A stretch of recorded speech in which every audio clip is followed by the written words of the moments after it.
오늘 함께 읽은 하나님의 말씀은 시편 91편 1절로부터 12절까지의 말씀입니다. 구약성경 870페이지. 찾으신 줄 알고 제가 받들어 봉독합니다. 지존자의 은밀한 곳에 거주하며 전능자의 그늘 아래 사는 자여, 나는 여호와를 향하여 말하기를 그는 나의 피난처요 나의 요새요 내가 의뢰하는 하나님이라 하리니, 이는 그가 너를 새 사냥꾼의 올무에서와 심한 전염병에서 건지실 것이미로다. 그가 너를 그의 깃으로 덮으시리니 내가 그의 날개 아래 피하리로다. 그의 진실함은 방패와 손방패가 되시나니, 너는 밤에 찾아오는 공포와 낮에 날아드는 화살과 어두울 때 퍼지는 전염병과 밝을 때 닥쳐오는 재앙을 두려워하지 아니하리로다. 1000명이 내 왼쪽에서 10,000명이 내 오른쪽에서 엎드러지나 이 재앙이 내게 가까이 하지 못하리로다.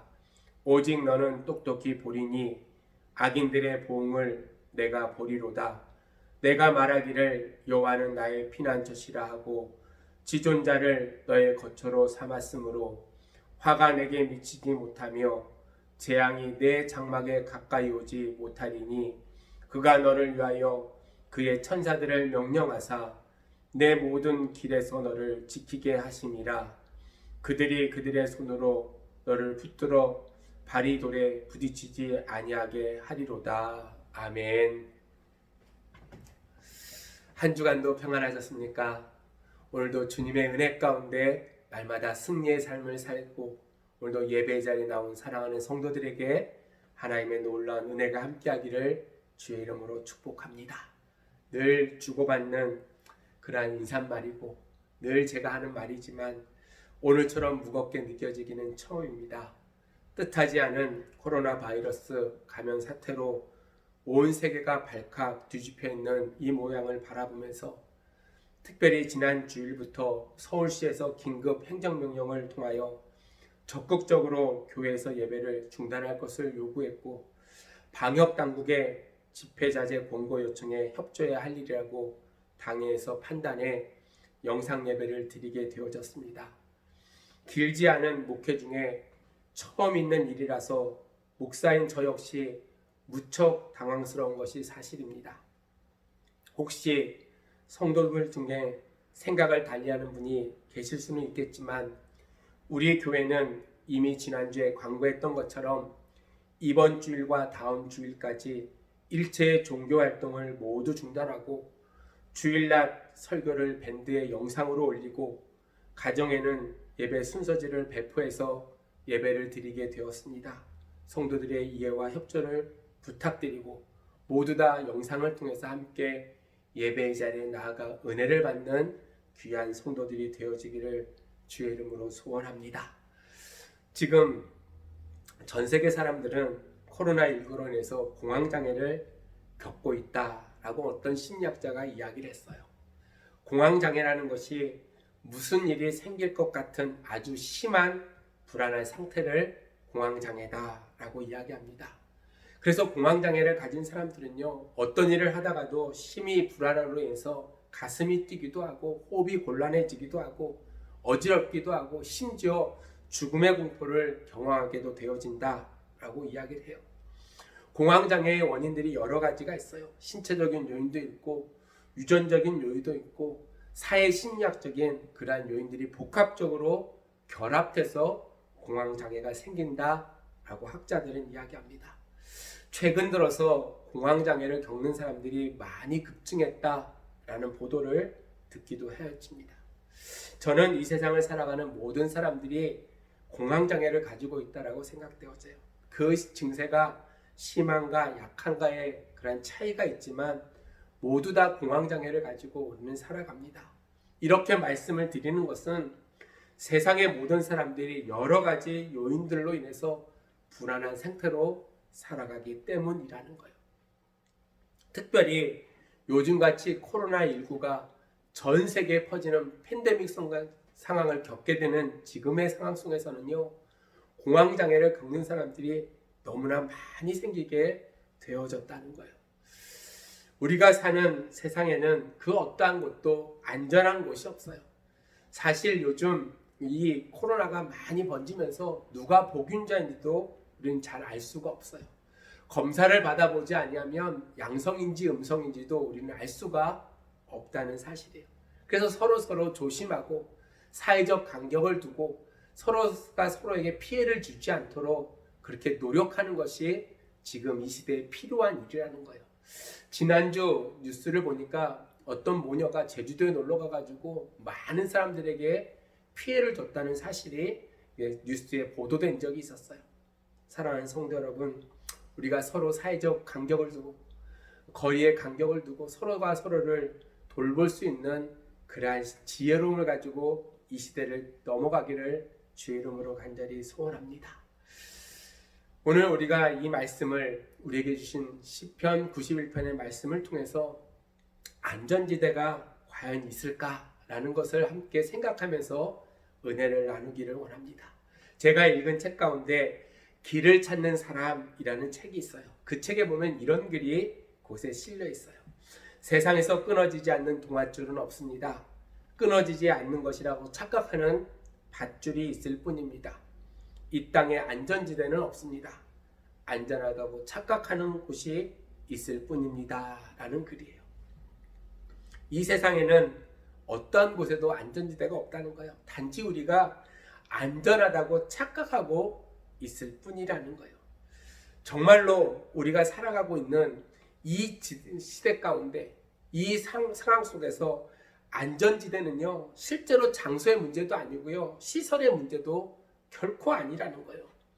이 세상에 어떤 장소에 가도요, 어떤 시설 가운데 거하여도요, 안전하다고 우리는 보장할 수가 없어요. 하지만 우리를 유일하게 안전하게 보호받을 수 있는 그러한 단 한 곳이 있는데 그곳이 바로 저는 하나님의 품이라고 저는 생각합니다.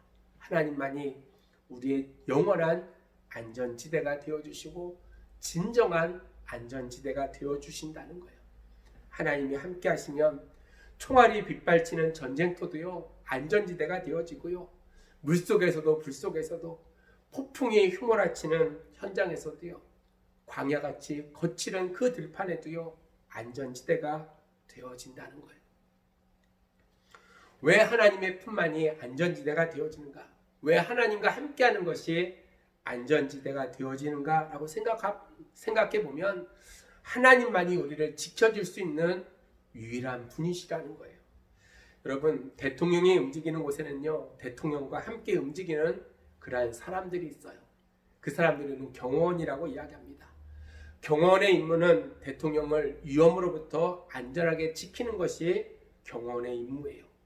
대통령을 경호하는 경호원들은요, 그 나라에서 최고의 사들이 경호를 잘하는 사람들이 뽑혀서 대통령을 경호하게 되어져요. 근데 가끔 대통령이 암살당했다는 소식을 우리는 들을 때도 있어요.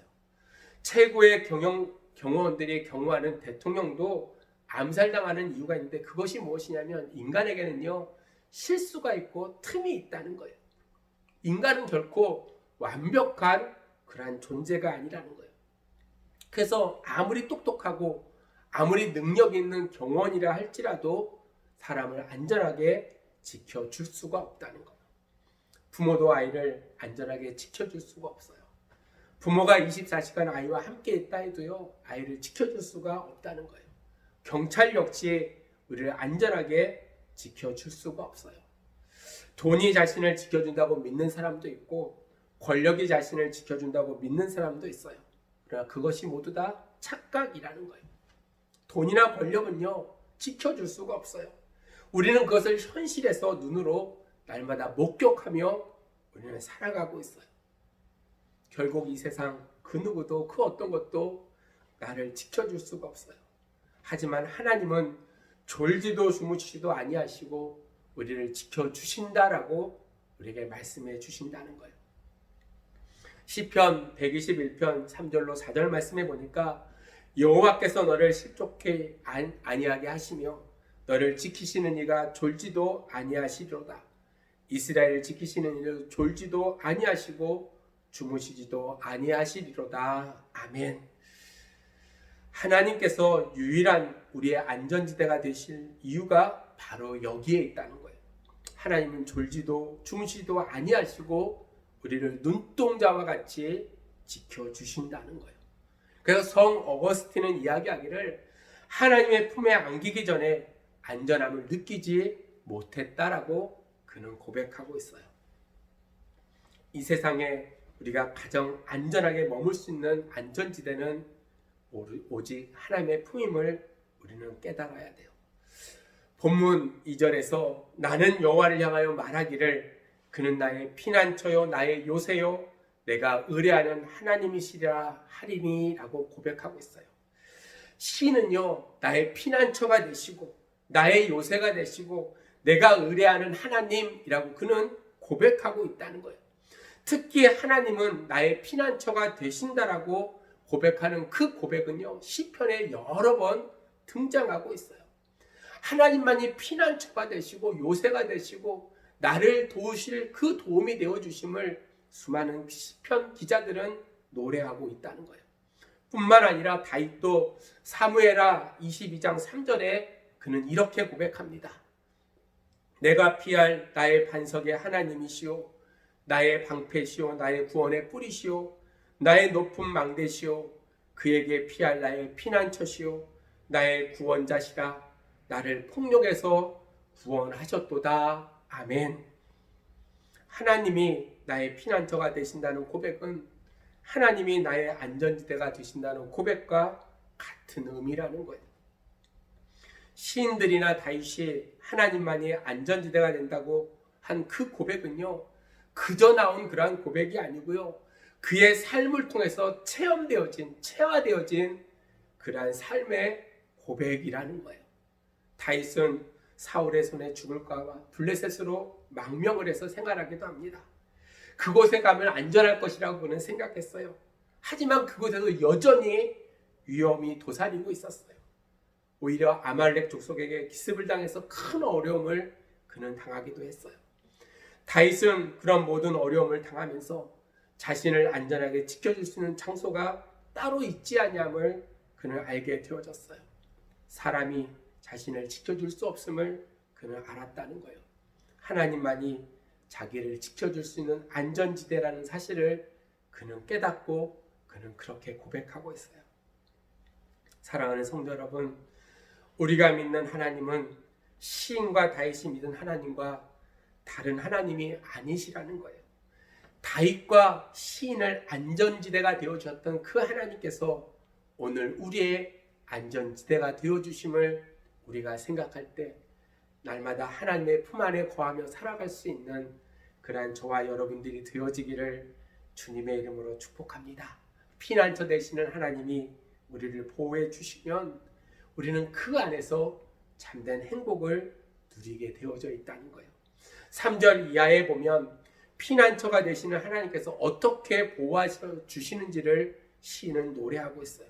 새 사냥꾼의 울무에서와 심한 전염병에서 건지시고 밤에 찾아오는 공포와 낮에 날아드는 화살과 어두울 때 퍼지는 전염병과 밝을 때 닥쳐오는 재앙을 두려워하지 않게 될 것이며 1000명이 내 왼쪽에서 10,000명이 내 오른쪽에 엎드려지나 이 재앙이 내게 가까이 하지 못할 것이고 화가 미치지 못하며 재앙이 장막에 가까이 오지 못한다라고 고백하고 있어요. 특히 우리가 주목해야 될 시인의 고백 가운데 11절로 12절의 말씀을 우리는 함께 바라봐야 돼요. 이렇게 고백합니다. 그가 너를 위하여 그의 천사들을 명령하사 내 모든 길에서 너를 지키게 하심이라. 그들이 그들의 손으로 너를 붙들어 발이 돌에 부딪히지 아니하게 하리로다. 아멘. 시인은 하나님께서 천사를 보내셔서 안전하게 지켜주시겠다라고 그는 고백하고 있어요. 얼마나 힘이 되는 그런 말씀인지 몰라요. 하나님이요 천사를 보내서 저와 여러분들을 보호하시고 지켜주신다는 거예요. 그런데 이 말씀은 사단이 예수님을 시험할 때 인용했던 그런 말씀이에요. 예수님이 공생애를 본격적으로 시작하기 전에 먼저 광야에서 40일간 금식하며 기도하고 준비하셨어요. 예수님께서 40일에 금식 기도를 마치셨을 때 사단이 예수님께서 세 가지의 시험을 합니다. 그 중에 하나가 만일 하나님의 아들이라면 예루살렘 성전 꼭대기에서 뛰어내리라 라고 이야기했어요. 그러면서 뛰어내릴지라도 하나님께서 너를 지키시고 너를 보호하셔서 내 발이 돌에 부딪히지 아니하겠다. 오늘 방금 읽었던 11절과 12절의 말씀을 인용해서 예수님을 시험합니다. 즉 사단은요, 예수님께서 내가 하나님의 아들이라면 하나님께서 천사를 명해서 너를 안전하게 보호하실 것이니까 뛰어내려 보아라 라고 그렇게 시험을 했어요. 그러나 주님께서 말씀하십니다. 주 너희 하나님을 시험하지 말라 라고 말씀하시고 사단의 시험을 물리치셨어요. 사랑하는 성도 여러분, 사단의 시험이 참으로 그렇듯하지 않습니까? 하나님의 말씀인 성경에 분명하게 기록하고 있으니 예수님이 하나님의 아들이라면 하나님께서 천사를 명하여 보호하지 아니하시겠느냐라고 그를 시험한 거예요. 그런데도 예수님께서는 사단의 요구를 물리치셨어요. 왜냐하면 그것이 하나님을 시험하는 행위이기 때문이라는 거예요. 사랑하는 성도 여러분, 하나님은 시험의 대상이 아니고 경배의 대상인 줄로 믿습니다. 하나님께서는 하나님을 가까이 하고 피난처로 삼는 자들을 안전하게 보호해 주신다는 사실을 분명히 말씀하고 있어요. 우리는 그 말씀을요, 그대로 믿기만 하면 된다는 거예요. 하지만 하나님의 말씀인 이 말씀을 사실인지 아닌지 확인하는 그런 목적을 가지고 스스로 위험한 일에 우리는 처하면 안 된다는 거예요. 그것이 바로 하나님을 시험하는 행위이기 때문이라는 거예요. 하나님은 결코 시험하는 자들을 지키지 아니하신다는 거예요. 그들은 하나님을 피난처로 안전지대로 삼는 자가 아니라는 거예요. 그들은 하나님을 시험하는 그러한 행위를 통해서 불신앙의 모습을 보여주고 있다는 거예요. 사랑하는 성도 여러분, 하나님은 우리의 시험의 대상이 아니고 우리의 찬양의 대상이고 우리의 경배의 대상인 줄로 믿습니다. 그러므로 하나님을 시험하는 자는 하나님의 보호를 받을 수 없고 도리어 하나님의 진노를 받게 되어진다는 거예요. 출애굽한 이스라엘 백성들은 하나님의 놀라운 능력을 두 눈으로 직접 보고 몸으로 체험했어요. 그럼에도 불구하고 광야에서 거듭해서 하나님을 시험합니다. 민수기에 보면요, 가데스 바네아 반역 사건이 발생하기 전까지 무려 10번이나 하나님을 시험하였다라고 기록하고 있어요. 결국 그들은 그렇게 하나님을 시험함으로 자기의 불신앙을 드러내고 하나님을 원망함으로써 약속의 땅에 들어가지 못하고 광야에서 죽어야 됐다는 거예요. 이렇게 하나님을 시험하는 행위는 무서운 죄라는 거예요. 그래서 모세도 가나안 입성을 앞둔 이스라엘 백성을 향해서 이렇게 그들에게 권면합니다. 신명기 6장 16절 말씀에 내가 마사에서 시험한 것 같이 너의 하나님 여호와를 시험하지 말라. 여호와를 시험하지 말라. 그것이 모세가 이제 가나안에 입성하는 이스라엘 백성들에게 마지막으로 주는 그러한 권면의 말씀이라는 거예요. 우리는 마가복음 16장에 보면 예수님이 승천하시면서 제자들을 향해서 믿는 자들은 독을 마실지라도 해를 받지 아니한다는 그런 말씀을 주셨어요. 이 말씀 때문에 여러 가지 논란이 있습니다. 그래서 어떤 사람은요, 예수님이 같이 말씀하셨기 때문에 믿는 사람은 독을 마셔도 죽지 아니한다라고 이야기하면서 실제로 독을 마시기도 해요. 여러분, 그 결과는요, 죽게 되어져 있다는 거예요.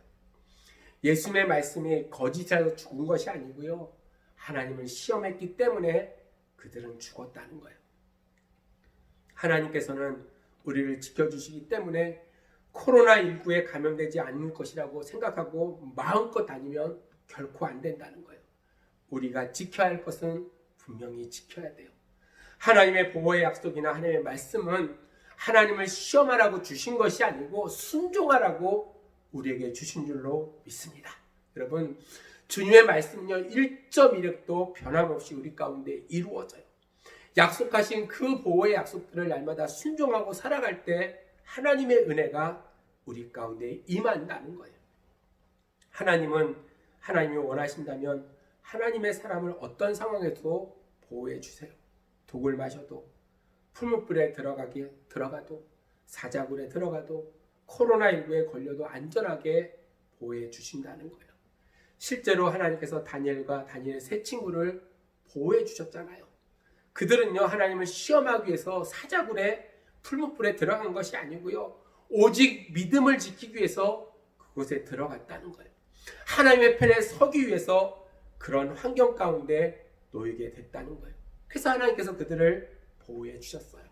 사랑하는 성도 여러분, 우리도 이들처럼 하나님을 시험하는 것이 아니라 하나님의 말씀을 믿고 따라가며 살아갈 수 있는 그러한 성도들이 되어지기를 주님의 이름으로 축복합니다.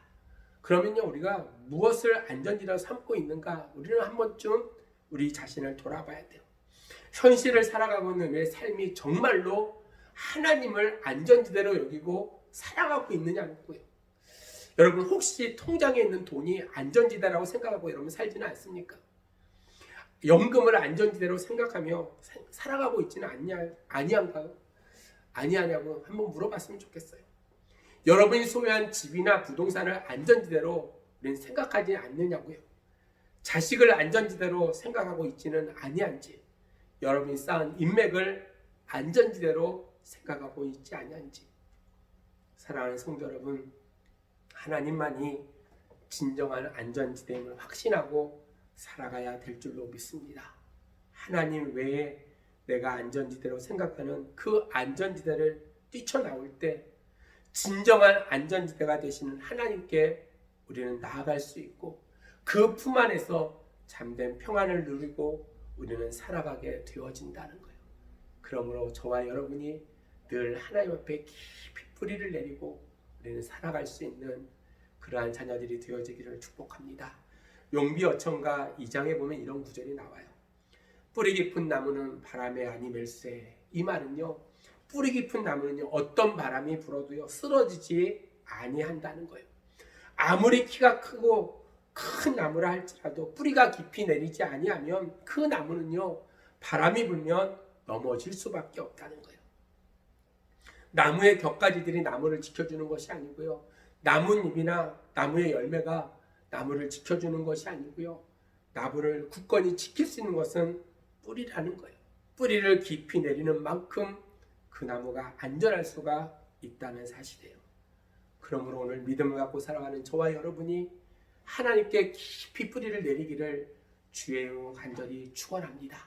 깊이 뿌리를 내릴 때 우리는 안전할 수가 있다는 거예요. 골로새서 2장 6절로 7절 말씀해 보면, 그러므로 너희가 그리스도 예수를 주로 받았으니 그 안에서 행하되 그 안에 뿌리를 박으며 세움을 받아 교훈을 받은 대로 믿음에 굳게 서서 감사함을 넘치게 하라. 아멘. 바울도요, 골로새 교회 성도들을 향해서 예수 그리스도 안에 뿌리를 박고 세움을 받으라 라고 권면하고 있다는 거예요. 우리의 안전지 대신 예수 그리스도께 뿌리를 깊이 내릴 때 우리는 안전할 수가 있어요. 하나님을 의지할 때 우리는 안전한 삶을 살게 되어진다는 거예요. 이제 한 걸음 더 나가서요, 안전지대 밖에 일어나는 재앙을 보면서 우리는 회개하고 기도해야 된다는 거예요. 무슨 말이냐면요, 우리는 우리만 생각하면 안 된다는 거예요. 나만 안전지대에 삼고 의지하고 살아가면 된다라고 생각하면 안 된다는 거예요. 안전지대 밖에 일어나는 재앙을 바라보면서 우리는 함께 회개해야 되는 거예요. 코로나19로 많은 사람이 죽어가고 고통을 당하는 모습을 바라보면서 우리는 회개해야 됩니다. 내 자신의 모습을 돌아보며 회개해야 되고요, 인류가 하나님 앞에 지은 죄를 우리는 철저하게 회개해야 된다는 거예요. 성경에 보면 하나님께서 종종 전염병을 재앙으로 내리셨던 것을 우리는 성경을 통해서 보게 되어져요. 에레미야 14장 12절에 보면, 그들이 금식할지라도 내가 그 부르짖음을 듣지 아니하겠고 번제와 소제를 드릴지라도 내가 그것을 받지 아니할 뿐 아니라 칼과 기근과 전염병으로 내가 그들을 멸하리라 라고 말씀하고 있어요. 하나님께서요, 전염병으로 그들을 멸한다라고 말씀하셨다는 거예요. 실제로 민수기 16장의 전염병으로 14,700명이 죽은 사건이 기록되어져 있어요. 고라와 다단과 아비람과 온이 당을 짓고 지휘관 250명과 함께 모세의 지휘권에 대해서 반역을 일으켰어요. 반역을 일으키는 사람들이 땅이 갈라서 다 죽게 되어졌습니다. 그 모습을 바라보면서 이스라엘 백성이 모세와 아론에게 너희가 여호와의 백성을 죽였다라고 원망하기 시작해요. 그때 하나님께서 연병을 보내서 14,700명을 죽게 만드셨어요. 이뿐 아니라 민수기 25장에는요. 이스라엘 백성이 모압 여인과 음탕한 바알 부올 사건으로 하나님께서 연병으로 24,000명을 죽게 만드셨다는 거예요. 둘 다 전염병이 멈춘 것이 죄가 이스라엘 백성 가운데 사해졌을 때라는 사실이에요. 사랑하는 성도 여러분, 우리는 코로나19가 확진된 사람을 보면서 그것 때문에 죽어가는 사람들을 바라보면서 저들이 나보다 죄가 많아서 저런 일을 당했다라고 생각하면 결코 안 된다는 거예요. 주님께서 누가복음 13장 1절로 5절에 분명히 우리에게 권고해 주셨어요. 재앙을 당하는 사람이 너희보다 죄가 더 있어서 그런 것이 아니라고 하시면서 너희도 회개치 아니하면 멸망을 당할 것이다 라고 분명히 경고하셨다는 거예요.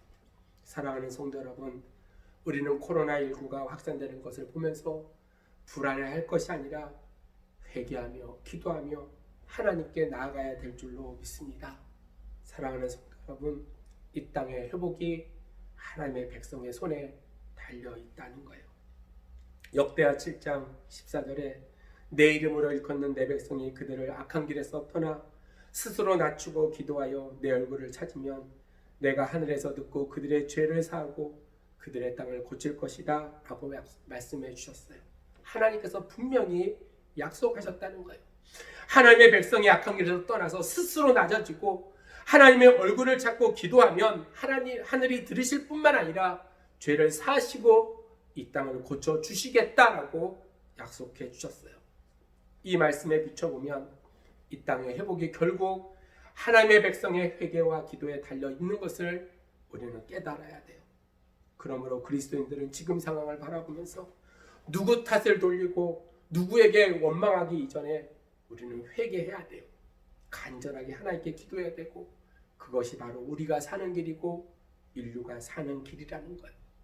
사랑하는 성도 여러분, 인간의 생사 화복과 흥망성쇠가 하나님의 손에 달려있는 줄로 믿습니다. 인간이 재앙을 막은 것은 한계가 있다는 거예요. 하나님이 해주셔야지만이 이 문제가 해결되어진다는 거예요. 사랑하는 성도 여러분, 이 세상에 안전지대는 없습니다. 안전지대를 찾아나가는 사람이 어리석은 사람이에요. 지혜로운 사람은 내가 있는 그곳을 안전지대로 만드는 사람이에요. 내가 있는 곳을 안전지대로 만들기 위해서 어떻게 해야 되냐면 내가 있는 그 자리에서 우선 안전지대가 되시는 하나님을 의지해야 되는 줄로 믿습니다. 사랑하는 성도 여러분, 영원토록 하나님의 품에 거하며 하나님과 동행하며 하나님을 의지하는, 그래서 영원한 안전대인 주님 안에서 기쁨을 누리고 살아갈 수 있는 믿음의 성도들이 되어지기를 주의 이름으로 축복합니다. 우리만 안전지대에 머무는 것으로 만족하는 것이 아니라 안전지대 밖에 있는 재앙들을 바라보면서 우리는 회개하며 기도해야 되고, 우리 마음 가운데 코로나19로 염려와 불안이 있다 할지라도 하나님께서 함께하여 주심으로 이 문제가 해결될 줄 믿고 살아갈 수 있는 그러한 성도들이 되어지기를 축복합니다. 이제 말씀을 정리합니다. 사랑하는 성도 여러분, 이 코로나의 파도는 곧 사라질 것입니다. 믿음 안에서 더욱 뜨겁게 주님을 사랑하고 주 안에서 승리하는 자, 곧 하나님이 나의 피난처가 되심을 다시 한번 믿고 다시 한번 생각하고 하나님의 위로와 사랑 가운데 기쁨이 회복되어지는 그러한 성일교회 온 성도들이 되어지기를 주의 이름으로 간절히 소원합니다. 아멘. 기도하겠습니다. 좋으신 하나님, 은혜를 감사합니다. 오늘도 부족한 영혼에서 말씀을 증거케 하여 주신 주님, 주님만이 우리의 안전지대가 되어주심을 생각하며 주 안에서 기쁨을 가지고 살아가는 온 성도들이 될 수 있도록 하나님 역사하여 주시고, 어려움과 고난 가운데 피할 길을 여시고 하나님의 은혜 가운데 승리의 삶을 살아가는 온 자녀들 될 수 있도록 하나님 인도하여 주시옵소서. 감사를 드렸고 예수님의 이름으로 기도하옵나이다. 아멘.